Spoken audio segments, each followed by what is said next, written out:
Assalamualaikum dan salam sejahtera. Selamat datang ke pembentangan GMGM 3043, Pembangunan Organisasi yang dibentangkan untuk Profesor Dr. Melvin Mojikon.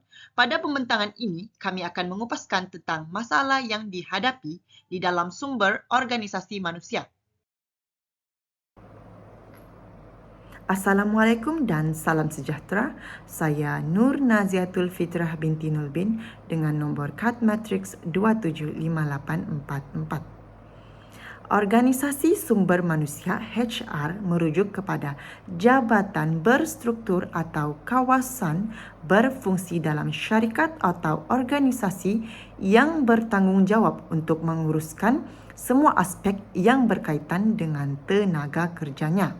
Ini termasuk tugas seperti pengambilan pekerja, latihan, perhubungan pekerja, pentadbiran pampasan dan faedah, pengurusan prestasi dan memastikan pematuhan kepada undang-undang dan peraturan pekerjaan.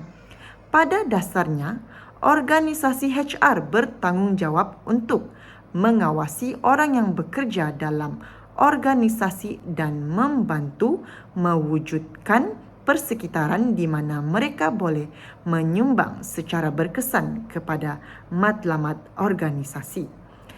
Struktur dan fungsi khusus organisasi HR boleh berbeza dari satu organisasi ke organisasi yang lain, bergantung pada faktor seperti saiz, industri dan keperluan khusus. Walau bagaimanapun, matlamat utamanya adalah untuk memaksimumkan potensi tenaga pekerja dan memastikan pekerja dilayan secara adil dan mematuhi undang-undang dan peraturan yang berkaitan.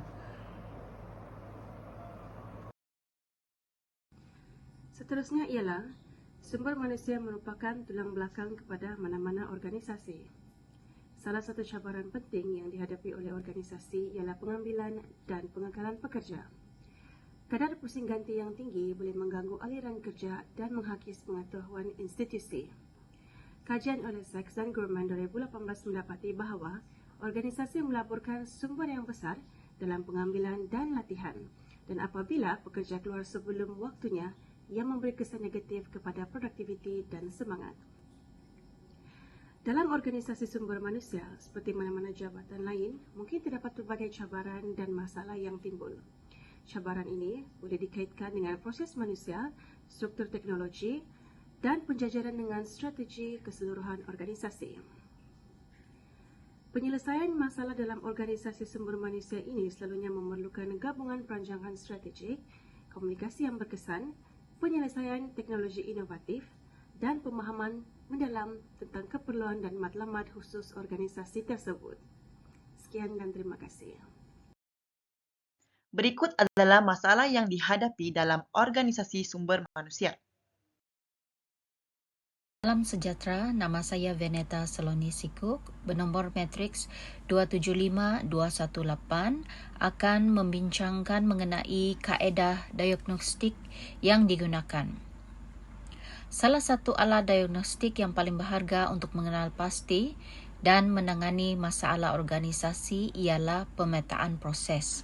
Pemetaan proses juga dikenali sebagai carta alur proses atau pemodelan proses, ialah perwakilan visual aliran kerja dan proses organisasi. Alat ini memainkan peranan penting dalam mendiagnosis isu yang berkaitan dengan proses manusia dalam sesebuah organisasi.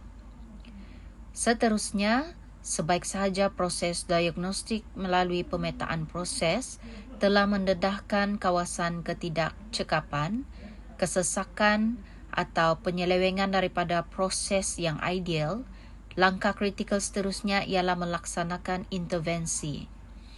Intervensi ialah tindakan strategik dan perubahan yang direka untuk menangani masalah yang dikenal pasti dan menambah baik aliran kerja atau proses, seperti yang diserlahkan oleh McKinsey & Company 2019.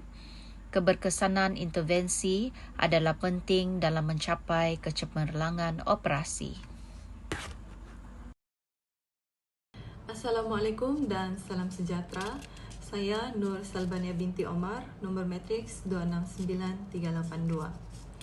Kesimpulannya, sumber manusia dalam konteks organisasi adalah fungsi pelbagai rupa dan integral yang memainkan peranan penting dalam menguruskan tenaga kerja organisasi. Ia merupakan pelbagai aspek utama termasuk pengambilan, pembangunan pekerja, pengurusan prestasi, pampasan, pematuhan dan pembangunan organisasi. Human Resources bukan sekadar jabatan pentadbiran, tetapi rakan kongsi strategik yang mempengaruhi budaya, produktiviti dan kejayaan sesebuah organisasi. Tambahan pula, proses pemetaan dalam HR melibatkan mengenal pasti dan menggambarkan pelbagai elemen dalam organisasi. Ia boleh merujuk kepada pelbagai jenis pemetaan seperti pemetaan struktur organisasi, pemetaan kemahiran dan kecekapan, atau pemetaan bakat. Proses pemetaan membantu profesional human resources dalam membuat keputusan berdasarkan data, merancang untuk keperluan masa depan dan menyelaraskan tenaga kerja dengan matlamat organisasi. Sekian daripada kumpulan kami. Terima kasih.